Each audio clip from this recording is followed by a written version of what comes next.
Message du 29 juin 2025. Souffrance et rédemption. Jésus m'appelle. Ma fille, dans sa pauvre condition de pécheur, l'homme corrompu est mauvais. Et ce qui l'afflige le plus, c'est l'endurcissement de son cœur et la paralysie de son intelligence. Je vois l'homme comme un être malade. Il a des membres, mais il est paralysé. Il a des yeux, mais ne voit pas la lumière. Il a un corps, l'écrin de son âme, mais il est livré aux effets de la maladie, parce que rongé par la lèpre du péché. Sa corruption est le symptôme de l'effondrement de sa nature d'enfant de Dieu. Au commencement, j'ai créé l'homme innocent et libre, afin d'aimer comme j'aime, sans carence. Mais le voilà entravé par le mal. Jésus s'interrompt. Depuis quelques semaines, mon doux amour est douloureux. Il semble porter une souffrance et une amertume tellement intenses. Je le ressens car je communie à cette amertume, même si ce n'est juste que d'une petite goutte. J'en suis bouleversé. Qui saurait exprimer ces abîmes d'aigreur qui se distillent en moi? Et cette amertume ne vient jamais sans la solitude. En vérité, elle enferme dans une solitude intérieure qui a le pouvoir d'attiser ses effets. Mais mon doux Seigneur reprend. Lisons ensemble l'Évangile de saint Marc, chapitre 1, verset 40, la guérison du lépreux. Après la lecture, je médite sur ce récit. Je me dis, que de guérisons, mon doux Jésus, sont relatées dans ta parole. Toutes m'ouvrent le cœur et tournent mes pensées vers toi, qui es Dieu, maître de toute vie. En les lisant, chacune révèle comme tu es bouleversé par la souffrance de l'homme. Et tu vas à lui en te faisant connaître comme le médecin des blessures de son âme et de son corps.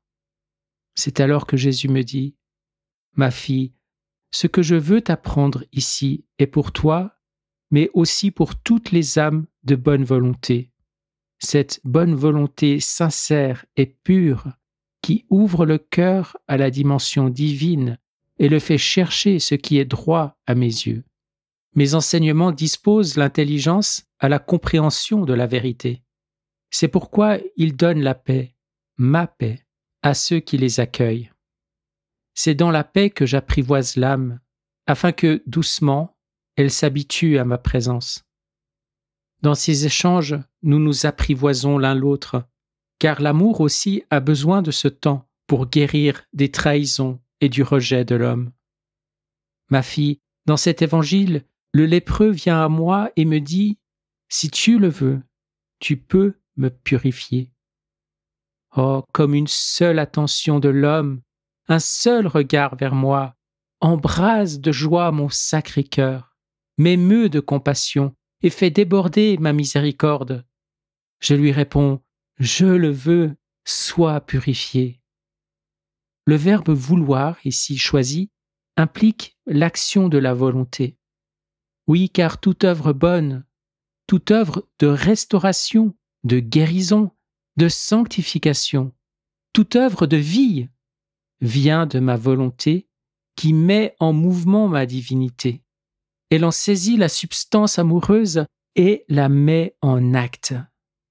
Chacun d'eux porte une vie divine régénératrice en des formes, des expressions et des mesures uniques et différentes. Ma douceur, ma volonté veut toujours la guérison de la créature, car elle l'aime et la chérit. Toute guérison est le débordement de mon amour pour elle et doit porter à l'éclosion de sa sanctification. C'est pourquoi il est écrit « Voici que je vais leur procurer la guérison et la santé. Je les guérirai et je leur ouvrirai une source abondante de paix et de fidélité. » Jérémie 33, verset 6. La guérison a vocation de se diffuser en tout l'être, dans toute l'intégralité de la personne. Rappelant à tous que je suis le Verbe qui donne la vie du corps et de l'esprit. Rappelant aussi aux hommes que la corruption de l'âme gangrène la chair et que je prends soin des deux. Chaque guérison est le signe de ma victoire et de ma résurrection qui a vaincu la mort et le péché, le rétablissement de l'incorruptibilité de la vie divine en la créature, comme je l'ai voulu au commencement. La guérison, qui est l'action divine en l'homme, est toujours un signe de réconciliation entre le Créateur et la créature. C'est aussi le signe de sa rédemption, du rétablissement de l'image et de la ressemblance de son Créateur en elle, toujours dans le but du salut. Pour l'homme, le salut est joie et bonheur. C'est pour cela que je manifeste ma toute-puissance, afin qu'il désire sa restauration, lui qui vit dans la vallée des larmes. C'est aussi pourquoi mon amour ne sépare jamais la guérison de l'appel à la conversion et au renoncement au péché cause des larmes de l'homme. Ce dernier doit apprendre que le Seigneur est celui qui guérit, qui a soin de son enfant. Ma douceur, suis-je celui qui donne la maladie ou la souffrance? Non, je ne le suis pas. Et c'est bien pour cela que je me suis fait votre médecin. Cependant, un médecin qui voit l'être tout entier et qui ne craint pas de plonger dans les causes profondes de ces maladies et de lui appliquer le juste remède, même s'il prend parfois la forme d'un châtiment. N'est-ce pas ce que j'ai accompli en ma très sainte incarnation? Ma divinité, infiniment bienheureuse, assuma par amour pour chaque âme une humanité livrée à la souffrance. C'est moi qui sonde les cœurs et qui guéris de toute maladie. Car je n'ai pas créé l'homme pour la mort, mais pour la vie éternelle. Je suis venu combattre et vaincre ce qui tue l'homme dans son corps, dans son âme et dans son esprit. Là encore, reconnaissez en moi le Messie annoncé par les prophètes, le médecin venu d'en haut, celui qui a reçu la puissance du Père pour manifester son amour agapé aux hommes, afin qu'ils reviennent à lui. J'ai créé l'homme, je l'ai guéri, et je veux le ressusciter. Mes guérisons sont toujours le signe de la rédemption et de la victoire de l'amour. Mais ne venez pas devant moi sans foi ou sans humilité nécessaire à votre guérison, même petite comme le grain de sénévé. Par elle, la foi et l'humilité, je déploie mes merveilles. J'entends si souvent « Fais ceci, fais cela pour moi, puisque tu peux tout faire ». Mais mes mains sont entravées lorsque je ne vois ni le cœur prêt au repentir, ni la raison disposée à la conversion. Je vois et j'entends la volonté humaine qui se dresse devant moi et qui exige ce qui lui plaît.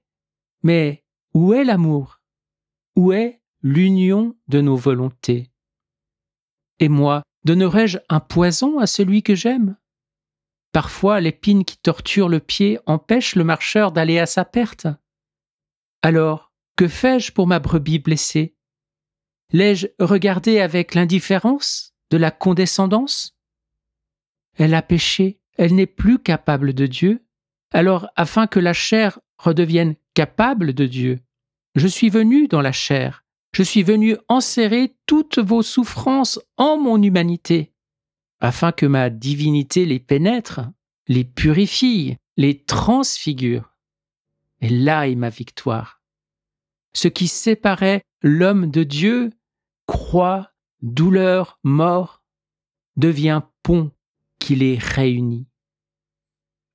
Je suis venu faire couler dans les tortures humaines le baume divin de la rédemption. Lorsque la croix, la maladie, la souffrance se présentent dans votre vie, laissez-moi agir en elle. Unissez-vous à moi. Par amour pour vous, je suis descendu dans leurs abîmes profonds afin qu'agisse l'amour réparateur en les enserrant dans mon être divin. Là où il y avait la mort, je mets la vie.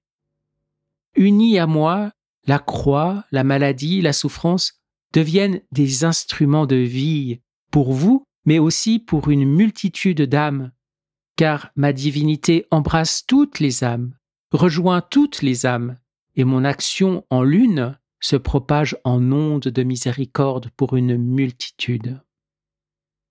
J'aimerais vous dire confiance et patience. Voilà ce qui sauve l'âme dans l'épreuve. La confiance qui soustrait l'âme à ses doutes et ses peurs, et la patience qui lui donne la force surnaturelle d'attendre mon action. Car j'agis toujours pour l'âme. Parfois je guéris, parfois je saisis la maladie comme l'instrument de la purification. Parfois je permets et j'accompagne une maladie jusqu'à la mort libératrice de l'homme. Mais j'agis toujours. Mon amour et ma miséricorde veulent se multiplier en chaque âme. C'est aussi ce prodige divin que permet l'âme confiante et humble. Ici, tout passe, mais la sainteté que je restaure en vous dès ici-bas est pour l'éternité.